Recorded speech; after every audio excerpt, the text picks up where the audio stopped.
Welcome to the Lightforge. This is Adwikta. This is Tanned Merps. I am back from Cancun, back from Mexico. Oh Not very wow, you happy do look about really it. tanned. Wow, thank you for noticing after we've been in a call for like half an I, hour I haven't already. been looking at you. I've been busy It's all right. setting up this Just Lightforge. goes to show Advocate does not look at the color of skin, okay? That's right. Literally does not look at the color of your skin. But yes, I am back, refreshed, ready to go. I actually did play a little bit of Hearthstone down in How Mexico. was the Mexican Hearthstone meta? I got utterly annihilated, Oh destroyed. yeah, Mexico better than the rest of North America at Hearthstone. Oh my god, do not go down there, guys. They will just total. Oh my gosh, I got beat up by the sickest Jade Druid deck I have ever seen. Probably the sickest turns like 2 to 10 I have ever seen. But we'll talk about that a little bit later. Anyways, that was, I think that was on like the third day, and I just took that as a sign. I'm like, you know what? No, I should just enjoy my vacation. Let's not do this. And that's when I went back, got another pina colada. Probably had like my third round at the buffet, and then probably took a nap after that. So Sounds good like a time. great vacation. And now that you are back, this is like the first thing you've done since you've gotten back here, right? It Pretty goes much. go to Cancun, have a vacation, come back, and do the Lightforge. This is I want to say it's like a second job, but I think that like underestimates how much we do in terms of Hearthstone stuff. So yeah, this is coming back to And the last thing that you did before you left for vacation was record the Lightforge before we ended the Friday stream. exactly 4 hours before I got onto a plane. Yes, exactly. So my life is sandwiched. I have a nice week long vacation, but it has been sandwiched not by what I actually do, not by like anything else, not by any other relationships in my life, but it Mm. was with Hearthstone. Yeah. How You took a that's 1 week vacation from Hearthstone to go see your girlfriend. basically. Hmm. All right, so let's start this off with something. I guess kind of general. Where this episode's gonna go all over the place. Mostly because we have a more structured, more like very meta focused Lightforge coming up for you guys next week with Shady Bunny guest hosting. And that'll be really exciting. And he wants to talk about the mage, and he has, you guys know Shady. He has these very specific directions for classes, and he's focused on the mage in recently in the gangs meta. So that's gonna be cool, especially because I'm also very interested in the mage and how to make the mage actually better than the warlock, right? Like.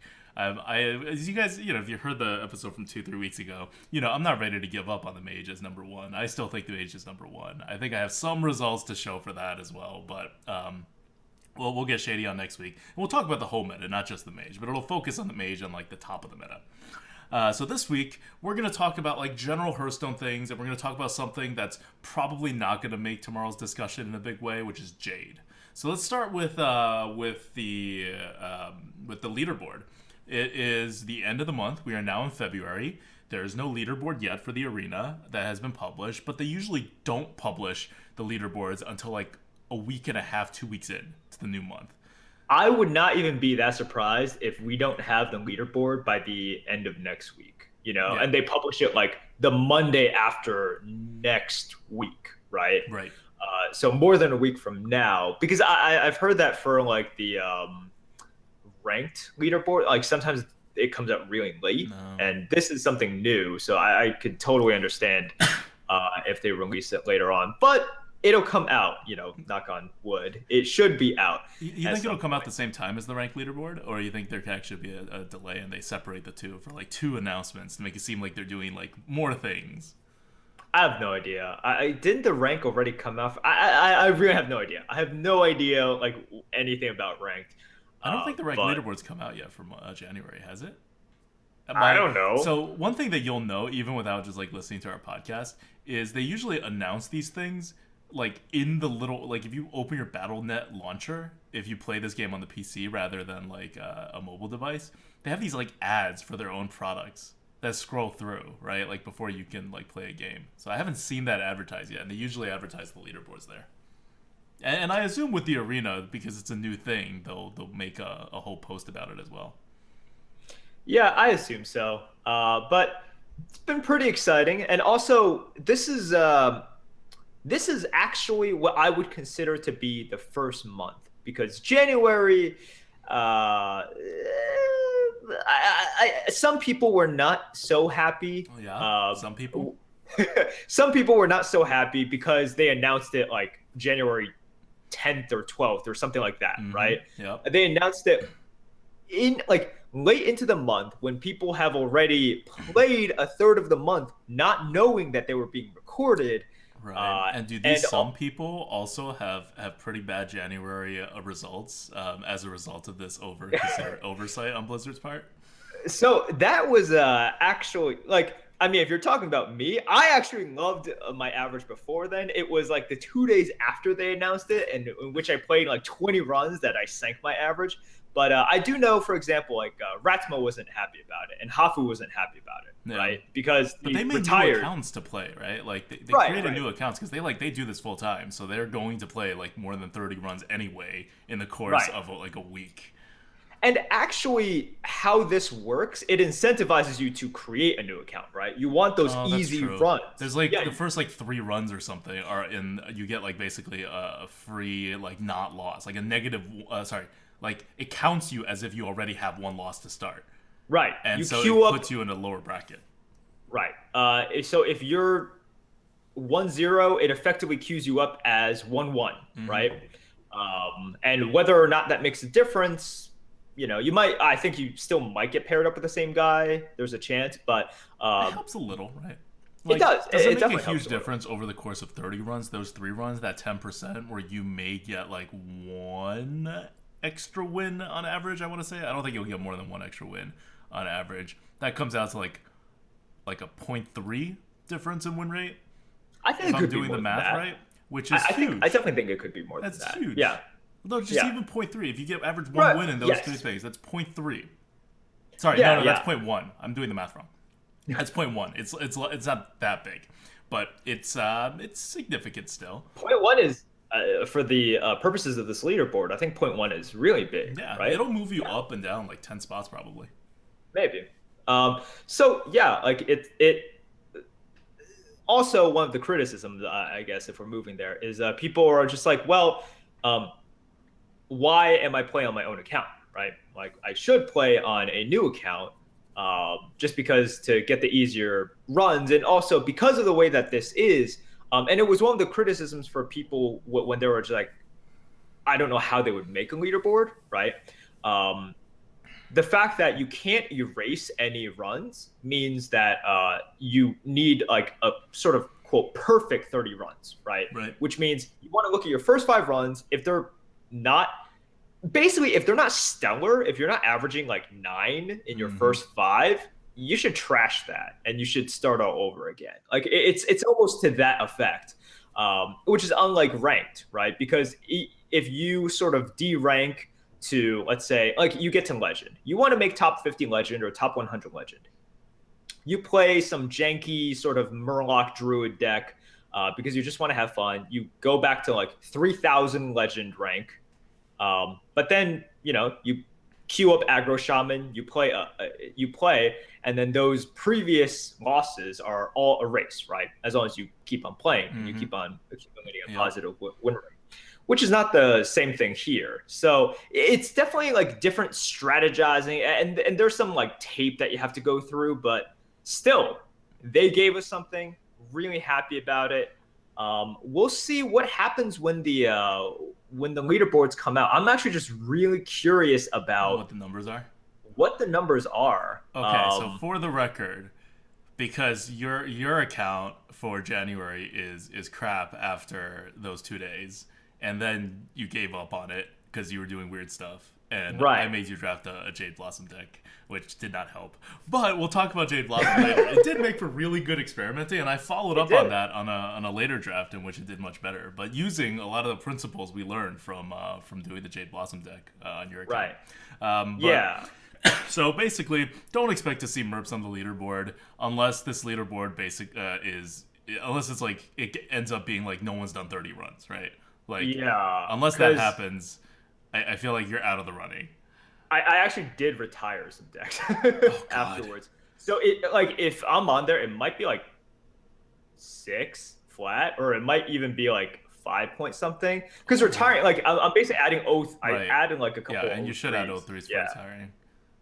yeah, and you definitely should. But I mean, that's the thing. Like once I saw that my average was like 7/30, like 7 flat, I'm like, this isn't. Well, I didn't think it was gonna make it, and I'm not trying to make like 90 anyways. Even if I like edge out to 90 in the whatever Yeah, percent 90 not chance. good enough for you. Well, like I Being think. top 100 is not good enough for you. You gotta be like top 10. I mean, I don't think it was gonna make it, Right. but for the like, I think 1% chance that I would make it at like 95, I don't think it's worth it. So you Oh just, man, the hubris. I, I know, right? But I mean, I basically just start experimenting, Right. and that's what you want to do. Like, you want to get sort of, yeah, just start experimenting. Like, I started drafting really weird cards. Sometimes they worked. Many times they did not. But that's what happens when you experiment, right? Yeah. I went 12 with a tournament medic in a hunter. That was interesting. Wait, really? Yeah, I What, did. after the announcement of the leaderboard? Yeah. Well, Oh, but that was that not on stream? no, it was not on stream. Oh, that's No, why I was like, I didn't see this. no. Well, like a lot of the experimentation That's was going true. on off stream, Okay. right? Yeah. You could do Well, experimentation on stream though. That would be fun. yeah. Tournament I think medic that's hunters. obviously going to be fine. I did. But anyways, I did a what do you call it? Like a Gadget Zan auctioneer. I did a miracle hunter. That went okay. That did not like crash and burn. You know, we had those Jade Blossom decks. They're fun. yeah. And you can get good results with them, right? Like they're probably not going 12 like your tournament medic hunter did, but they could do okay. Yeah, definitely. So don't expect to see me on NA. You should. I hope that you'll see me and Hafu on the EU side. So tell us a little about that. What is Merps and Hafu? Merps and Hafu. It's actually Hafu and Merps. Hafu and She Merps. created. Oh, She created the idea. So we her see name where the pecking order goes is. first. I know. Definitely. Very sad. That is literally the account name, Hafu and Merps. So we did a joint account on EU. I think we'll just keep on doing that going forward. It's a way for us to basically try to qualify for EU, and at the same time get the necessary amount of runs. Because 30 runs is a ton. 15 runs is still a lot, but 15 runs is a lot more doable than 30 from one person. So for January, we just in a perfect world, we both have enough time to do co-ops and try to synergize and do all that stuff. But that did not happen in January. We were just like, okay, you do 15 runs, I do 15 runs, and we'll just add them together, right? No. So we did that. I think our average turned out to be like, it was either 7.37 or 7.39. I don't remember. I'm pretty sure it was one of those numbers. I just forget the last number. Not that it matters, I think. Okay. But yeah. So that's respectable. I think Yeah. like just in terms of normally playing in like if we try hard for a month but like play all classes even. I mean, you guys played only the good classes, right? We only played, yeah. We only played the good classes. Yeah, but like in a normal thing, like you guys know Hafu's average, you know our average. Like 7.4 is about 7.3, 7.4 is about the average of playing all classes evenly, for us and Hafu and whomever, like around there. Yeah. So it's like as far as like historical things go, it's not a extremely stellar representation of probably what if you just pick like warlocks and rogues and mages and whatever it could do, but it's good enough, I think, that it should make the leaderboard at least in the top 100, but probably like much higher than that. Yep. But we'll see. Everyone keeps telling us EU is hard compared to NA, and 7.4 is a good average. So we'll look forward to seeing where that places. Now, what do we know about the number one? Right. What do we know about number one agenda? Who do we suspect is going to be number one? We saw that on the Arena HS subreddit. There is a guy in EU. with I think it was like a 9.2 or 9.4 win average in EU Holy in crap, January, which is 9.2? yeah, which is insane, Okay. absolutely insane. I did not think that was possible to average that in 30 runs, right? Like if you average that in 10 runs, totally, totally doable. We've done that. Like I think if you're an arena streamer, you have at least average like 9.2 over 10 runs at some point. I was looking back at my stats in the year, all right? When OG first came out in April, I had a 10-run streak, quote-unquote streak, where I played Rogue 3 times, Priest twice, but otherwise other classes like all only once. And I had 106 wins. So that's a 10.6 wins per run average over the span of 10 runs. In 10. Yeah. But like, you know how like 110 is like this like big deal and it's really hard to do? But it's like, it's a big deal because you have to like pick a starting point and then you have to keep picking different classes and then you have to luck out into good classes and all of that. Like if you're a good arena streamer or like you're a good arena player, you've done 110 vaguely sort of at some point at multiple points, right? Like I remember when 110 first came out, I was looking back at our history. I'm like, well, we did it twice last year and once the year before that. Like in this general vague sense where like, no, we weren't just picking Mage and Warlock all the time, but no, it also didn't, fit the rules perfectly. But it's been done, and I think I just went over my whole stats last year. So I only did it once last year, and we did it once with our co-ops the year before that. I did it once personally the year before that as well. But so yeah, on a 10-run sample size, more than 10 wins per run, it should be the standard for like the top. Definitely more than 10 wins per run. Right. For 10 runs. For 10 runs. And then you go forward, right? Like when we first started the Arena Coop, what was our like first 20 Arena Coops averaging? It's got to be more than 9. I think we held more than 9 for a long time. Yeah. We can go back and look. I don't know if we made it to 30. And we also didn't start on a totally different meta. Huh? That was a totally different meta. all right. It was an easier meta. I'll give you that. It was an easier meta. It was an easier meta, and also it wasn't okay. So when we say easier, number one, literally easier. People were not as easy. good. Like players were worse, right? Or because our level the Lightforge had not existed yet, and neither had the Arena Coop, and we weren't well-known streamers, and so. Yeah. It's give yourself a pat on the back, man. That's good. That's good. There we go. Yeah. That's the only reason. But yeah, so it was literally easier because the top players could differentiate themselves from the field a little bit more, right? And now most people that play Arena sort of are using helper websites, and they're also they've just got more knowledge and more experience as well. Yep. And they're like actual tier lists now. That was the time when we first started the Arena Coop. That was the time when Trump had a tier list, and oh god, I'm forgetting Anti-Gravity. Anti-Gravity had a tier list, and neither of them updated it for Nax. And we basically started like right as Nax was getting started. So there weren't even like tier lists for the new cards. There weren't that many new cards. It was an adventure, but like there weren't even tier lists. No one knew how good Zombie Chow was. You had these like vague senses of how good these cards are, but no one was like. There wasn't a consensus or anywhere near that there is today. Yeah.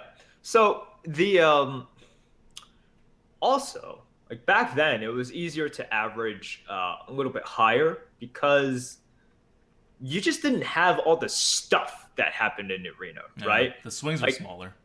The swings are smaller, and like not only do classes have more cards, they have more access, whether they were printed and they could draft them, or you discover it out of like a Cabal Courier. And like how can you play around a Cabal Courier card, right? You can't. You can can't play around a Mistress of Potion when it's a secret, and I've been learning that you can do that over the course of the last week. Potion? What? Mistress of Mixtures? The one that gives you a potion. Okay. I don't know her name. No, that's not the. Oh my god. Okay. Adwicta. What is Mistress of Mixtures? It's a 2/2 for 3 mana, and it gives you a potion. Is that not it?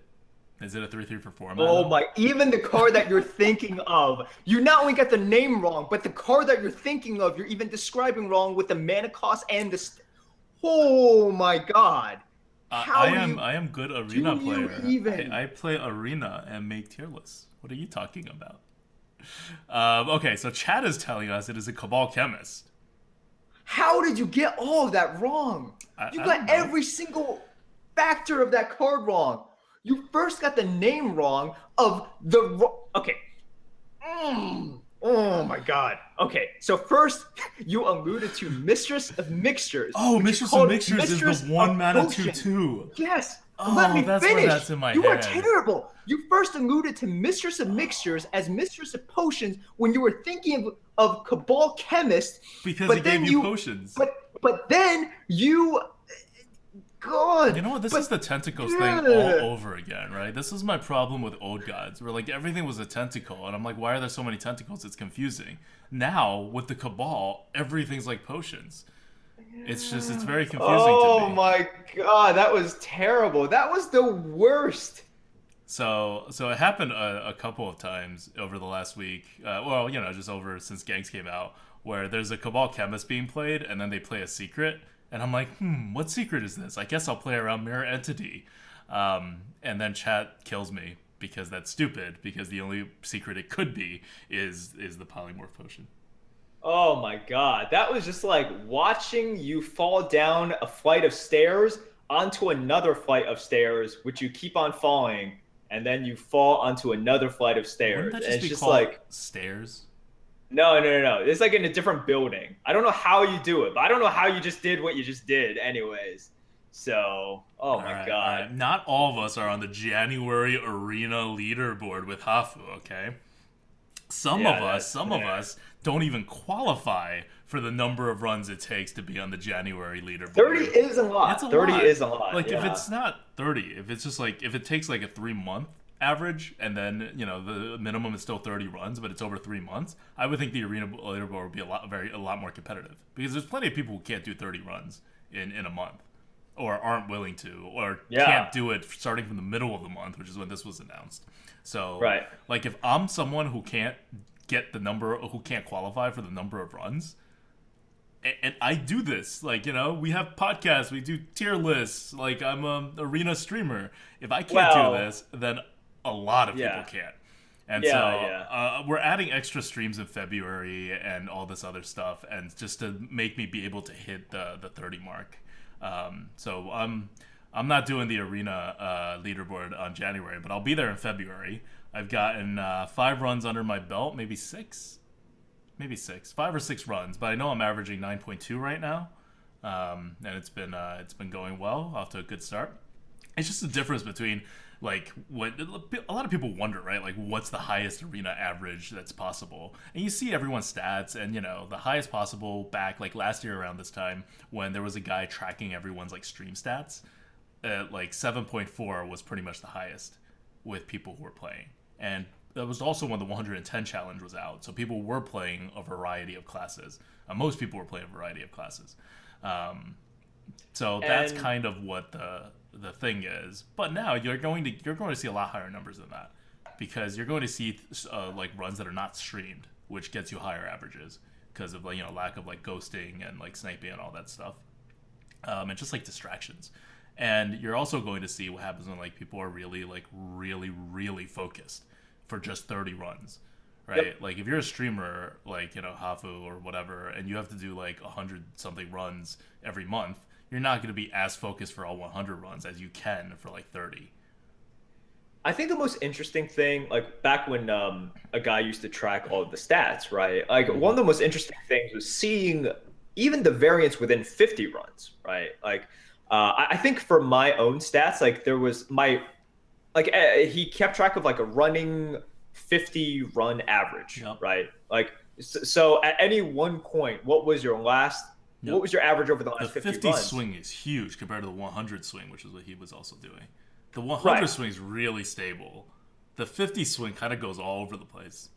It does, and it's surprising, right? Because you think like 50 runs is a lot, and it is a lot. It's a ton. 50 runs is a ton. But I think mine went as high as like 7.9 and as low as only 7.9, dude. My high was like 9 point something.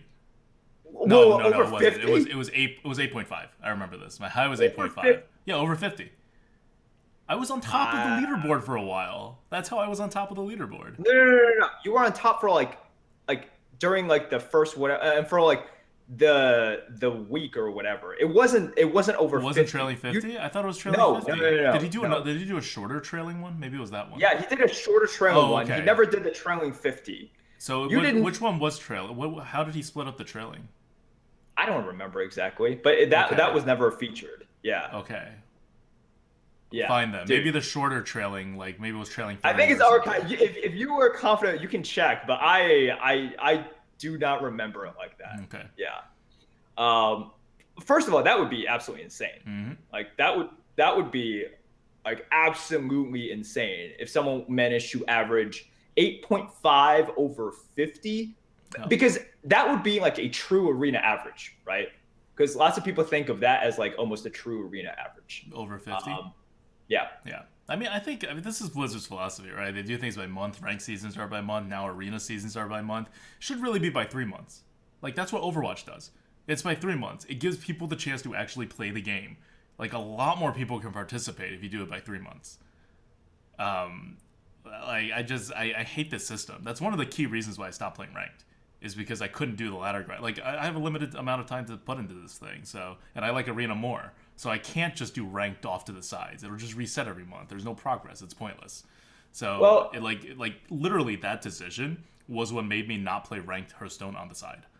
I would be playing ranked Hearthstone on the side, even though I would enjoy arena more if the seasons were 3 months long and you get to keep, most of your progress the way like Overwatch does it. I think they're gonna revamp ranked. Like Ben Brode and Team 5 has been talking about redo, because people don't like the fact that every single month, like the turnover is so quick, right? And then they're back horrible. to like what do you do unless you're playing Hearthstone? Like unless that's like your only activity, that's all you can do. And now Hearthstone has different modes. That has to be your only activity for one of the modes. You can't even do like constructed and arena unless that's like actually your job, or you are not working right now.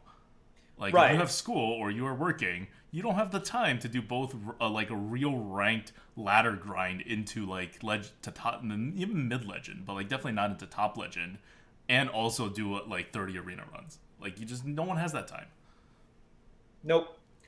So that's kind of the way it is. And like in the end, look, like is the leaderboard perfect? It's far from perfect, but we got something, and I am.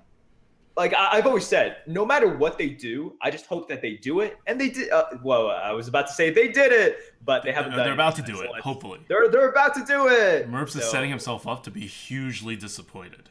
I know. They're just gonna be like, well, like we won't see anything. People will ask, and they're gonna be like, huh? Like what? What are you talking about? And then we point back to the interview. They're like, nah, we were just teasing you. We were just joshing, man.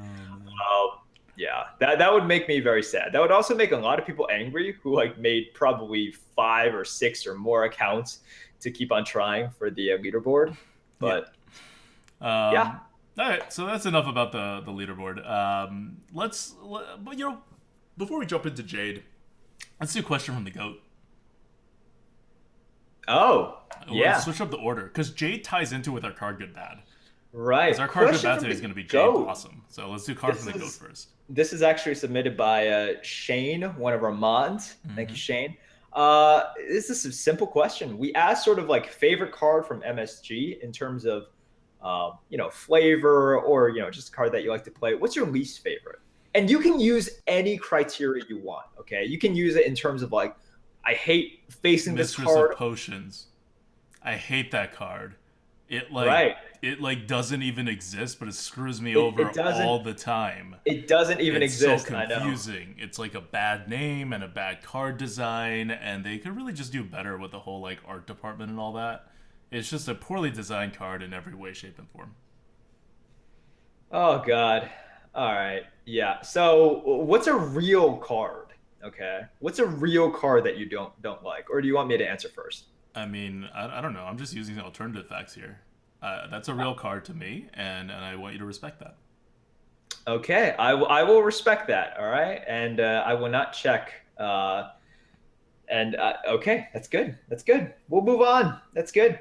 All right, so I'm gonna talk about a card that I absolutely hate. Mm-hmm. I hate this card, not because it's bad, not because of.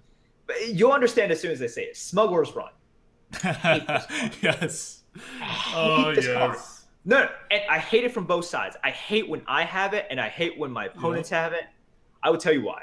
It is the perfect. Okay, look, Paladins. If you thought they were annoying before, I find them so much more annoying now because they don't. This game, like people joke about being fun and interactive, haha. Um, there's nothing interactive about Paladins anymore because of Smuggler's Run and Grime Street Outfitter, right? But Smuggler's Run is like kind of the perfect encapsulation of this. And it's just, they play solitaire. It really is just solitaire from it. And like, they play on turn one, you're just like, oh, all right, it buffed these 3 or 4 minions. I gotta survive them. And then we can start actually playing the game, right? Great. So yeah, I hate Smuggler's Run because of that. And then I also hate it because it's like when you draft it and it's in your hand, if it's on turn one and you have that like 2, 3, 4, you're just like, yay, I just probably win the game right here.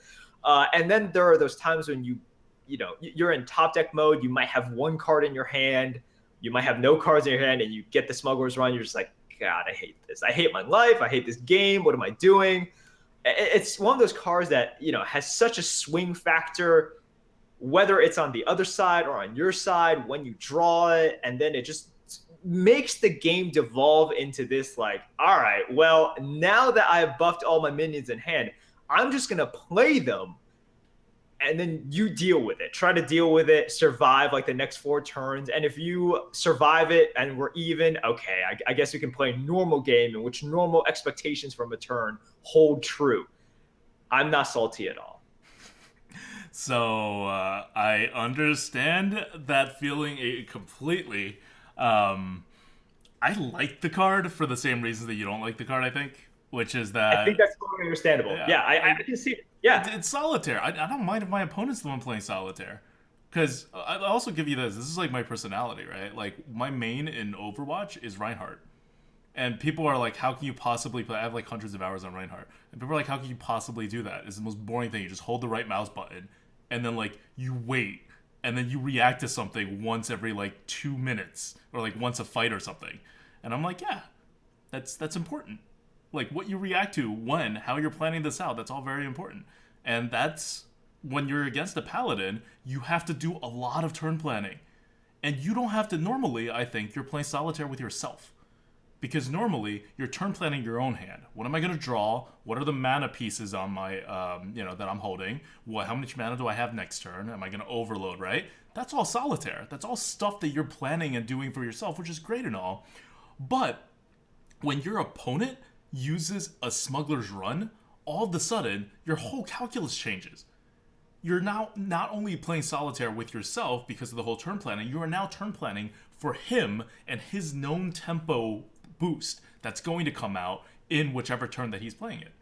Like, that's exciting to me, and it's a different element of the game, although I understand that there's nothing like terribly interactive about it. From like a board perspective, like nothing's hitting something, there's nothing on the board for you to remove or interact with. You could have minions on the board, you could not have minions on the board, and none of that matters. But it interacts with your mind, and I think that's how it's different from something like one turn kill, which is like not fun and interactive as determined by Blizzard, right? My opponent plays a Smuggler's Run. I now know 2 pieces of information on his hand that those 2 are minions, and I know that the other card, the third card, is not a minion. And now my mind is interacting with his. Like, not his mind, his hand. He has no thinking to do. He's playing solitaire. Like, it's fun for me when my opponent plays the Smuggler's Run, because I have more data to interact with.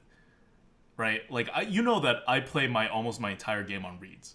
I will oftentimes forsake a good move because I feel like my opponent wants me to do this move. And I would just purposefully not do it, having no idea what my opponent is like trying to get me. Like, I don't know what his cards were. I don't have a real good read on his card. I just know that he gave me a setup to do this thing pretty convincingly that I don't want to do that thing, and I will do something else just to screw him over. Like, that's how I play this game.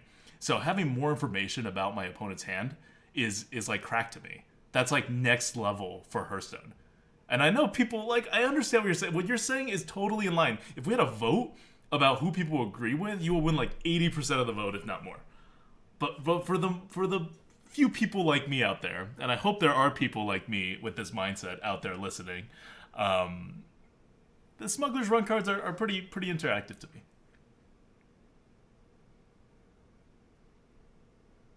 Interacts with your mind. I mean, isn't that where you want the interaction to be happening? Ultimately, isn't that why That we might be all the play the dumbest game? pseudo deep thing I have ever heard about this game. It's true though. It's true though. It does create more interactions with your turn planning No. and how you Don't have to say prepare it like for it it. interacts with your mind. Just say, oh, it changes the expectations that you have on, the consequential turns. Okay, that's a lot of syllables. Interacts with your mind is a much more simple, like, What better doesn't package interact with strategy. your mind? Huh? What? One turn kills do not interact with your mind. For example, right? Like huge combos coming out of his hand on the same turn doesn't interact with your mind. Like, you know how much I hate huge combos. Okay, great. Okay, taking out huge one-turn combos from Arena. What else are we taking out here? What else are you doing though? Like, whenever you add a card or a concept, they're all combos. Everything in this game is like some sort of combo or it's tempo. So you only have two parts of this game. You have like control, you have combo, and then you have tempo. Right? If you just take, I'm saying like for essentially a combo, because it's not control and it's not tempo. It's like squarely into this weird combo part. Like, Blizzard found a really interesting way, I think, to create a combo mechanic that's actually interactive. With your mind. With your mind. Not with your body, not with your soul, but with your mind. And I am 100% serious when I say that. It's fantastic. Okay. So that's a question from the GOAT. Yeah, unless you want to make fun of me some more for letting this game interact with my mind. Let's just move on. Question from the GOAT brought to you by Patreon. Our patrons. It's patreon.com/grinninggoat. We love all of you and all the support that you give. We are a little behind on updating this thing for the new year. But we will definitely get on that. In fact, Merps is doing that right after the Lightforge. So we'll be sure to throw you guys some more love on the next episode of the Lightforge. And again, thank you guys so much for your support. It's really a huge part of what keeps everything kind of running. Okay, so let's go into the meat of this Lightforge podcast. Then the meat of this is about Jade. And we all know what Jade is. If you want to know how Jade works, you can listen to the Lightforge episode where we introduce Jade cards, right, before they even come out. We talk about the network synergies. We talk about how great it's going to be. And we overestimated the offering rate. So it's not actually that good in the arena. It's actually kind of balanced in the arena. So it's a good thing that the offering odds weren't so high for Jade. But if you go back and listen to that episode, just like dial down our hype a bit because we're overestimating the amount of offering bonus, but the same principles apply, right? The more Jade you have, the more every card in your deck gets. So instead of just evaluating one synergy, you have to evaluate one synergy times the number of cards in your deck that's Jade. And what this means is once you have like 2 or 3 Jade cards, it is the correct decision to take every Jade card that comes along, even if it's over like a premium card. Because Jade. at that point, Jade is a premium card. And it's not like a combo card where it's like uncertain when you're going to get it. You are going to get it because it triggers no matter when you play it. And we value cards like that really highly all throughout our tier list and all throughout our drafting. Like think of I'm blanking on it. It's a 5/5 taunt. Totems make it discount prices. Jade? No, not Jade. It's a shaman card. Oh, because of totems. Wait. Okay, when I said totems, I mean totems. I don't mean like potions. No. Randomly. Okay, all right. Full disclosure here. I thought you were gonna rant on for a lot longer than you were, and then when there was silence, I was like, "What's going on here?" I thought he was gonna just rant on for like 5 more minutes. I'm not ready for this. Jade. I've been baking in the Mexican sun for like 7 days. I don't know what you expect from me, man. Okay, Thing from Below is what the card's name is. And those cards all are rated very high because they're guaranteed. You're going to play totems. If you have Jade cards, you're going to play them at some point, and so you will get the Jade values. So we have Jade cards ranked. I think most people think we have Jade cards ranked a bit higher than they would normally pick them, but I totally stand by our rankings because of the potential for the snowball network synergies. Like, you take 1 and 2 Jade cards, even if it's your 20th pick, all other Jade cards go over all other cards. And they're worth it. They're well worth it. So, let's talk about how it works. What experiences have you had with Jade?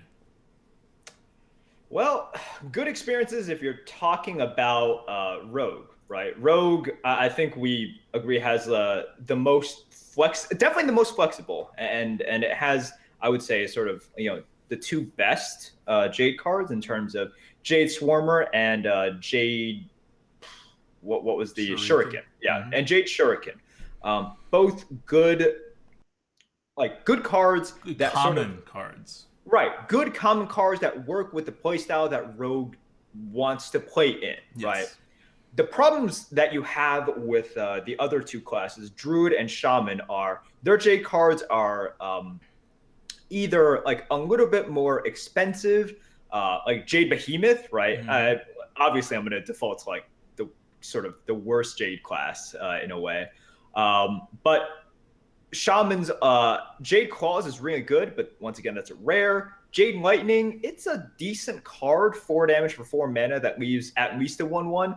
But once again, we're talking about cards that are not as flexible, and it's harder to build around these cards as opposed to Jade Shuriken and Jade Swarmer. Right. Like, if you have a Jade Shuriken or a Jade Swarmer and you end up with not a Jade deck, they're still totally good, okay cards. Yeah. If you end up with a deck without Jade, your Jade Behemoths and your big giant Jade cards, they're no longer all that great. And your Jade Lightnings become like okay-ish rather than great. Like, they're good cards, but they're not very good cards. And if you look at our tier list, we're usually drafting these cards as like pretty like above your normal like good card range. And that's because of the potential of this network synergy. Now flip it around. What if you have a deck with 3 Jade Lightnings? That's good. Like, what is the next Jade Lightning worth to you? Not even a Jade Lightning. What is the next like Jade Spirit? Yeah. What is the next Jade Spirit worth to you? Jade Spirit is the 4 mana 2/3 that gives you a Jade. Quite a lot, because as we talked about in like the previews all the way back then, the more Jade you have, like, it's almost like exponentially increases the value of your next Jade card, right? Because what does it do? It increases the power of every single one of your Jade cards. Yes. That one that you just drafted included. Yes. It increases the chances that you draw a Jade card, period, right? And this is different from, as we said before, this is different from a one-way synergy, as I would define it, like a Houndmaster, right? Yes. If you have a beast, so one synergy you can look at is sort of like River Croc and Houndmaster. You need, only that Houndmaster only gives a synergy to River Croc. Yep. Right. You need a base of a whole bunch of River Crocs or other beasts. Right. River Croc does nothing for the Houndmaster, and you sort of need to play them together, right? Yep. In terms of that. The difference here is you play at any time. The other Jade cards could be in your deck, and you get the buffs to the other cards already. It's almost as if they are passively buffing the rest of your deck. Yes, right? Exactly. It's like a hand buff that the card doesn't have to be in your hand. Right. So basically when you get like a lot of Jade cards, or when you are drafting and you're sort of over jaded, is that the word? I don't know. No, I'm very jaded. Well, you are very jaded. That is true. That's not the term I'm looking for. When you have drafted a lot of Jade cards, you definitely value the Jade cards more, because you have a higher chance of, getting out like a 6/6 or 7/7 Jade. Yeah, and if you want to quantify it, it's a lot more. If I have 3 Jade cards, my 4th Jade card gives +1/+1, not only to itself, but to every other card in the deck, assuming that it gets played.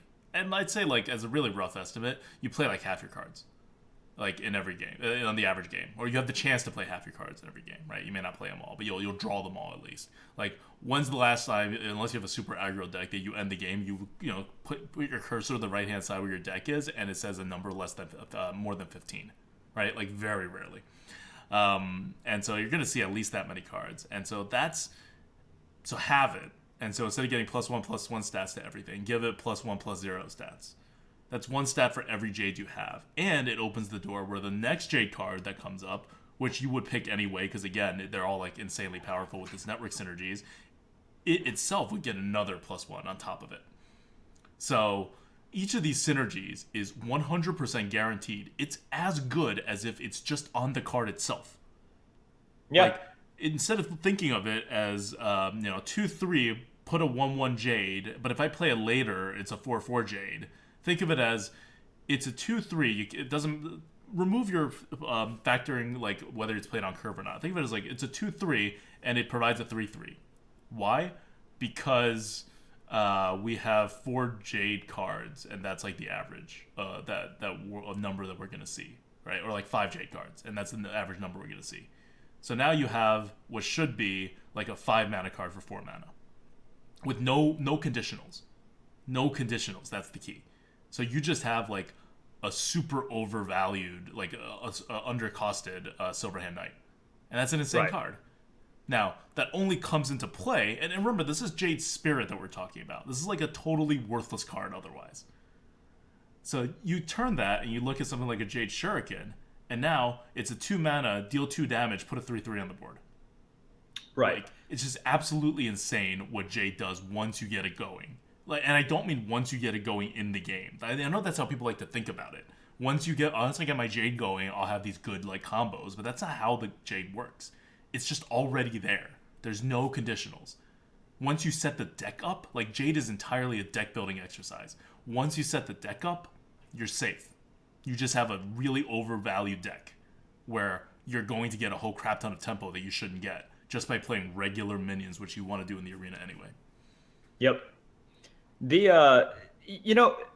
Jade and this network synergy, it's supposed to be sort of like the synergy that you absolutely want in the arena, right? Because in Constructed, whenever you have synergy, a lot of times, like, how does combo or synergy work in Constructed? You have card draw mechanics, and you also have sort of stall tactics in which, that help you wait it out, right? You don't have these in Arena. Like, you don't have the early game removals, and you also don't have the cycling abilities that Constructed decks do, and just the overall tightness of those decks. So what happens is a lot of one-way synergies that we talk about, you just use them up, and you don't get the synergy because you can't afford to sort of save up for the synergy, right? That River Croc that you would love to get the Houndmaster synergy for, you're just playing it on turn 2, and it's not going to survive until turn 4.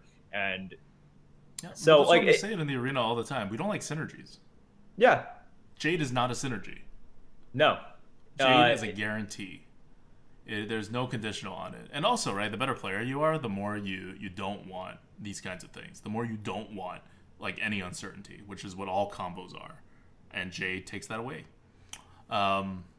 Okay, let's talk about how to play a Jade deck. We talked about how great Jade decks are once you can make it, which means you should take Jade decks in the beginning. Like, unless you're going down a lot in value, like, you should really take that Jade card because you have a chance of making your deck great. Now, what happens if you already have a Jade deck? How do you mulligan? Mulligan for Jade. You got to get it started going as soon as possible. Well, okay, see, that's where I would challenge you. But you do mulligan for Jade. I agree with that.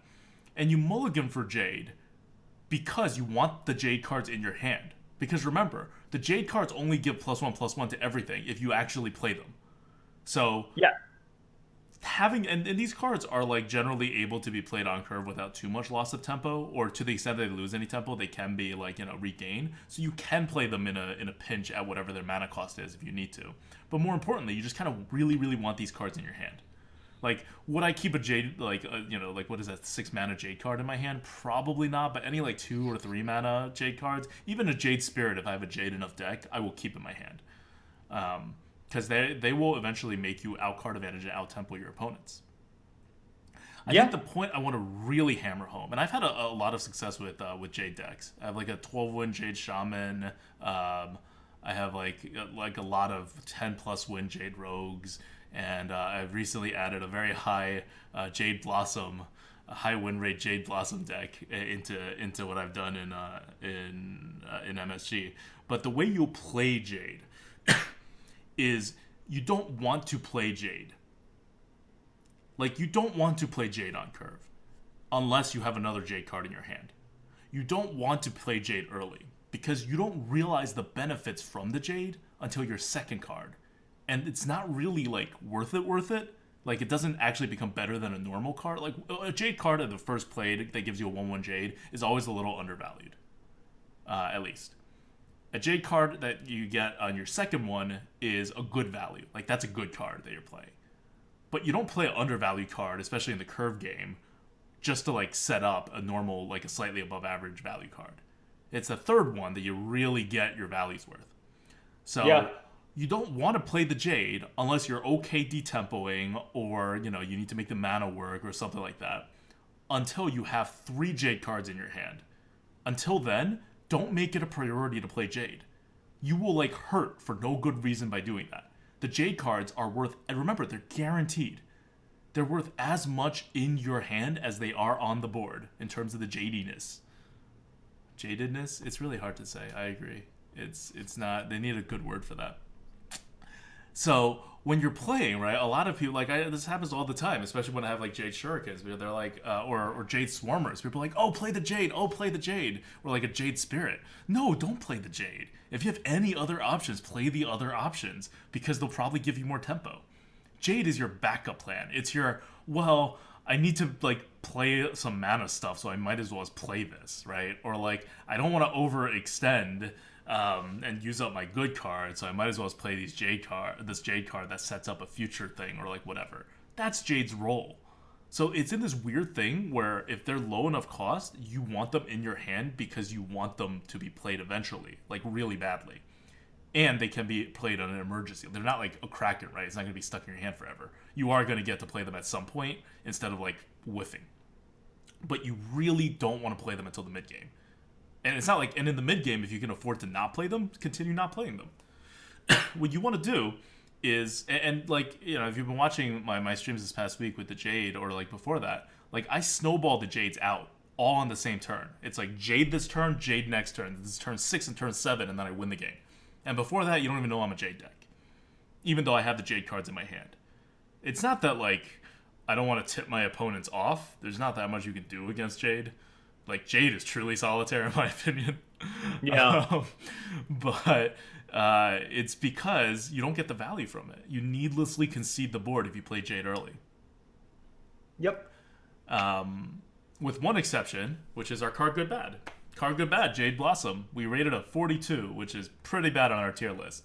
What do we think? We have both had Jade Blossom decks in the past, like, 2 weeks. Well, I had a troll Jade Blossom deck. I don't know if we could draw any conclusions from that. But, I mean, the reason why we don't like it is because, look, Wild Growth is a very meh card in the arena, right? But what is, like if you compare this with Wild Growth, you get the extra 1/1 and you get the Jade going, which could be good if you have a Jade deck. But if you don't have a Jade deck, how does this compare with Wild Growth, right? Wild Growth ramps you to turn 4. Jade Blossom ramps you to turn 5, and you lose out on a mana. Unless you have a coin, then Jade Blossom ramps you up to turn 4. Sure, yeah. But you always lose out on a mana, right? Because you are ramping 1 turn later. Yep. So you lose out on the mana, and you sort of lose out, and you ramp out on I would say a weirder turn 5. is usually a less sort of vanilla stat oriented Yeah. turn than turn 4, right? Turn 4 is going to be dominated by 4/5s and 5/4s. Turn 5, you got the pit fighter, but you also got like lots of weird stuff like Silverhand Knights, and you have a lot of sort of utility 5 drops now, like cyclotrons and everything. So I would say the problem with Jade Blossom is you actually lose out on a mana.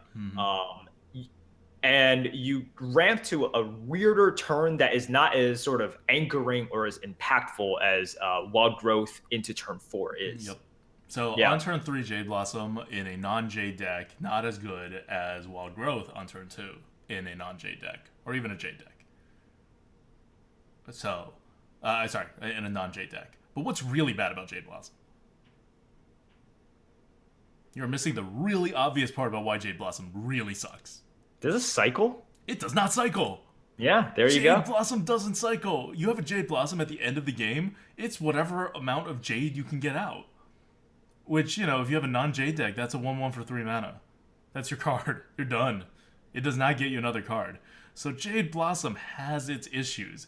And in fact, that issue seems to be so disqualifying that people are always surprised to see Jade Blossom this high. 42 to give you like I guess what do you call that? Like a scale? Is that what we call these things? Call whatever you want, reference. Man. To give you a reference, Jade Blossom is around where like Faceless Behemoth, which is a 10 mana 10/10, or like Raid Leader are. Like it does stuff, but it's not hugely like Anubis Sentinel, that's where it is. So these are like all playable cards, right? Like Goblin Sappers. You can definitely play these cards. They're far from unplayable, but they're not good. But people think that Jade Blossom should be down in the nearly unplayable card section, which is around like the upper 20s, like Blubber Barons and your Angry Chickens and your Leper Gnomes and your like Spawn of Nazathas and your like Arcane Golems, which is low 30s, right? Yeah. Like there's plenty of cards that you would just look at it and be like, no, I'm not taking this card. On the other hand, like Anubis Sentinel is totally like, yeah, I could take that card. I don't want to, but like push comes to shove, I take it over an Angry Chicken any day of the week, right? So the question I think more people have is not like, why is Jade Blossom not good, but why is it not awful? In card good bad, everyone agrees it's bad, but why is it not awful? And the reason it's not awful, even though Merps did a very good job explaining why it's just pretty bad. I'll give you a comparison for Wild Growth, which is the most normal comparison. Wild Growth is a 48. So Wild Growth is better than a Jade Blossom. A significant amount, right? It's a 6-point better card than Jade Blossom. But it's not like a world apart, as it seems like it should be. And that's because Jade Blossom is a Jade card. I'm going to like hammer this point home about Jade Blossom. I drafted a deck with 3 Jade Blossoms and like 2 other Jade cards. Like there wasn't an Aya, there wasn't anything crazy. It was just like a Jade Spirit, some other Jade card, and 3 Jade Blossoms. The card did amazing. Jade Blossom won so many games. Why? It's because at the end of the day, as bad as this card seems to be for the arena, Jade Blossoms still is valued the same way a class card would be. They're not valued the same way a Jade Spirit is. They're valued the way like a Jade Shuriken is. They're valued the way like a Jade Lightning is. It's just that the whole RAM thing is not as important as a removal. But what it means is you don't lose anything to get the benefit of being able to set up a Jade deck. So if you're like 15 cards in and you don't have a Jade, don't take a Jade Blossom. You're not having a Jade deck. The Jade Blossom is not worth 42. It's worth lower than that. But if this is like your first pick, Jade Blossom is worth higher than a 42. Jade Blossom could be worth as much as a 2-drop maybe. Because Jade Blossom not only does the normal ramp thing if you get it on 3, but it makes all of your other possible picks later that have the word Jade into it totally good and viable picks. And the best part is, Jade Blossoms are really good with other Jade Blossoms. Like most people think, like if you have a bunch of Wild Growths, you don't want more Wild Growths. That's not like a way to win, right? You don't want to stack like 4 wild growths in your hand. You don't win that way. But if you have 4 Jade Blossoms in your hand, you are doing amazing. Because one thing, no matter whether you play Wild Growth or when you play Jade Blossom, one thing's going to happen regardless. You're losing the board, right? Yeah. You've ramped. You've lost the board. You're going to come back later. You've lost the board. So what's the next Jade Blossom do? For 3 mana, it gives you 2. More importantly, it sets up the next Jade Blossom or the next any other Jade card. And so then, you already lost the board. You're just trying to set up your like board clear or your removals or whatever else you're trying to set up, right? Like, you're done. So, Jade Blossom followed by Jade Blossom with a 2-drop, for example, is actually a really difficult board for your opponent to deal with. They're not going to hit your face. They're going to try to do these weird clears, and you have a hero power that can help finish things off, which makes it even more awkward for your opponents. And you have probably like some kind of like board clears or taunts or something like that that'll really make your opponent's life miserable. And remember, unlike Wild Growth, you're not just holding this card to the end to get value ever, because you don't get value in the end. So your third Jade Blossom that you play is just a 3 mana 3/3 that gives you an extra mana. Like, Jade Blossoms are great. I forgot how many wins my Jade Blossom deck went, but it was really just like, it went like, I think like at least 8 wins or something. And it was just Jade. And this is such a bad card in people's minds that they're like so surprised whenever it does anything. But that's what Jade does. Because you're not just playing Jade Blossoms. You're going to throw in like a Jade Spirit or a Jade, something else in there, here and there. And you're just going to get the extra additional value. Try it is my only, like, I know this is like not very convincing because it still looks like a really awful card, and it is. But if you have a Jade deck, Jade Blossom is not the end of the world because all of its downsides are negated. Like, yes, you don't draw a card at the end, but you get like a 3/3 or a 4/4 for 3 mana, which is fine, right? That's like a normal card. Top decking it is not the end of the world. It's actually like a totally normal top deck because you've already set up the Jade. And earlier on, it's absolutely amazing. So Jade Blossom is like the one Jade card that I would play earlier because obviously you want to ramp as early as possible. I love how... So before you started on this... The Jade Blossom ramp? Yeah, it felt like a couple of years. Before you start on this rant, you're just like, all right, guys. Before I go on this like 20-year rant, I'm just going to let you guys know that the 5 minutes building up to the 20-year rant have all come down to this. Jade Blossom. Jade Blossom. Jade card. That's why we're reviewing Jade. You're like, if you guys didn't know, if you guys never, bothered to read the first word of this card that we're talking about, it is a Jade card. Sometimes they're confusing. Tell you, okay? The Mistress of Potions does not have the word potions in her name, apparently. No. It also doesn't have Mistress. It's also not a real card. But, That's exactly my point, though. This game is confusing with its naming conventions. It doesn't follow any rules. So, anyway, I just wanted to drive this Jade Blossom point kind of home. And you guys should try it. It's fun. And it works. Is it going to get you 12 wins? Who knows, right? If you get more Jades than I did, maybe it will. If you get an Aya like Merps did, maybe it will. Of course, the trick with Jade Blossom is that you do actually have to have curve cards. Like, Jade Blossom is a 3-drop, basically, but you still need your other drops, which means you're going to be squeezed out for a lot of your bigger cards. But that's a good thing, right? Because think about this. Well, how does a Druid win? Like, we almost talked about pings today because it's so important right now, and I think people are forgetting, like, when to ping. But, like, how do Druids win? Druids win by buffing things nowadays. Druids don't have big cards. Warlocks have big cards. Priests have big cards. Druids are like mages without even big spells. They're like just a small class. They're like paladins, but like almost not as big, right? Like they can't even buff. Bad class these days. Okay. Like, you're describing a bad class, right? It's like they're like this, but worse. So they're like this, but worse. But they can't do that as well. Yeah. So they're like this other class, but they don't have those cards. So. But what they do have is Mark of the Lotus, which buffs all your minions, and it can be played on the same turn, and it's only 1 mana, so you can drop like 2 minions at least when you play it. So it's certain to get a ton of value. Like, think of Mark of the Lotus as, like, the best version of Smuggler's Run, because you get all your tempo on the turn you play it, and your tempo has initiative to the extent that you buff it on the board, and without losing your curve, because you play it on the same turn. Like if it's turn 5, you play it with a 4-drop, you have a 5-drop on the board, right? You can also buff your existing board. So you're on curve and you buff your existing board. It's a Shatter Sun Cleric that is also a mech, a spider tank. Like, think about how good Shatter Sun Cleric is, and it loses 2 stats. This card doesn't lose those 2 stats. You're on curve and you eat a minion. It is so good. But what does it need? It needs you to have a board of a lot of like small annoying stuff. And what does Jade do? Jade gives you a lot of small annoying stuff while you're doing other things too. So the way to win as a druid, and druid is definitely not the worst class in the meta. It's one of my better classes. It's one of, I think, like a lot of good players' better classes. And it's because it relies on the fundamentals. You just have to recognize that you're not going for the big plays. You're not going for the late game. You're trying to build up a small board, and you're creating like a token druid, buff everything and then push the opponent's face while getting value kind of like deck.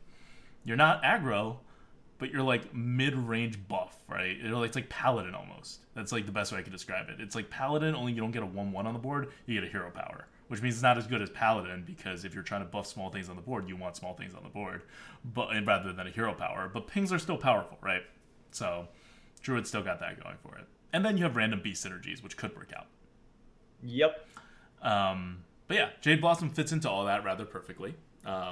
So I want to paint the case for usage of this card, while acknowledging that, yes, it's a pretty crappy card if you just look at it, and it's still not a good card even after I've given this like very robust defense of it, but it's playable, and the earlier you draft it, the more playable it is.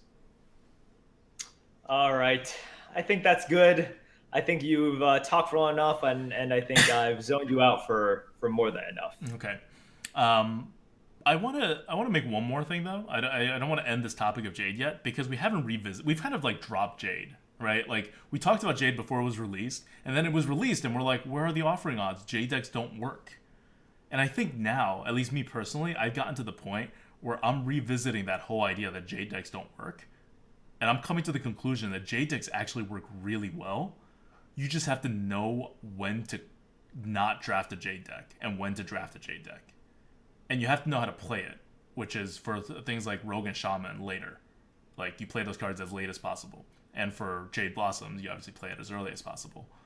But it like changes the whole drafting dynamic and the playing dynamic. And the big win that Jade has, is over grimy goons, specifically paladins. Because think about what Smuggler's Run is. You were talking about Smuggler's Run as Solitaire, right? What does Smuggler's Run do? It buffs cards in your hand. Yeah. It uses 1 mana, and it gives you ramp on only the number of cards in your hands. So if you Jade Blossom, what you've done is you've ramped every single turn that happens after that. If you play a Smuggler's Run, what do you ramp? Only the cards in your hands that happen to be minions. That's all you ramp. Which is a lot worse when it comes to ramping. Like, yeah, it's only 1 mana, it's not like a 2 mana cost, but every turn that happens afterwards is going to be a lot more than the Paladin. Because remember, no matter how you ramp, unless you're playing a card that you play out on the same turn, you are losing tempo.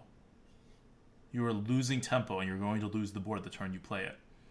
So the degree to which you lose the board doesn't matter as much, because you're losing it. You're not going to have the initiative on the board. So what happens if you are the one that's Jade Blossoming, and your opponent is the one that Smuggler's running? Who's going to end up with more tempo at the end? Who's going to end up... Well, yeah, like...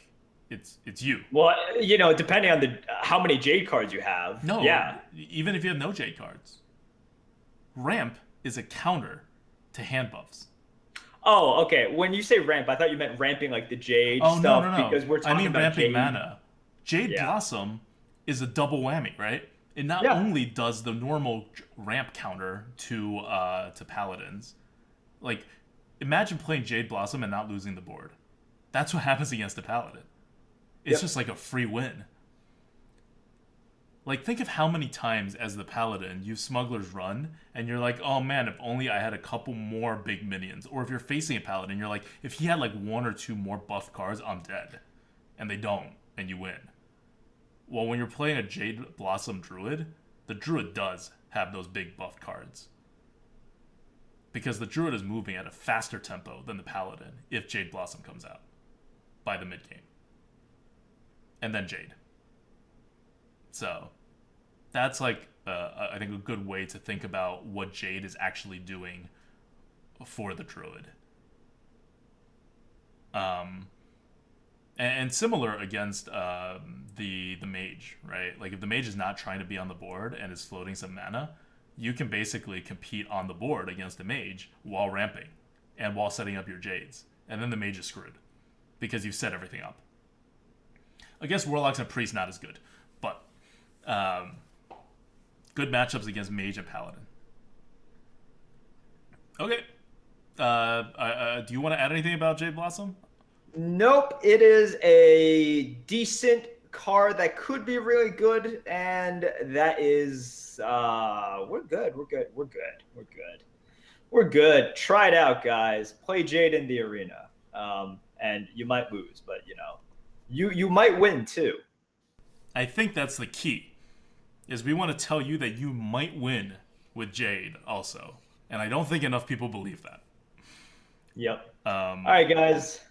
It's been good. Next week, we'll have Shady Bunny on. He'll offer us some good insights, as he always does. Maybe we'll also have the leaderboard come out. And because I said that, it's definitely not coming out for another 2 weeks.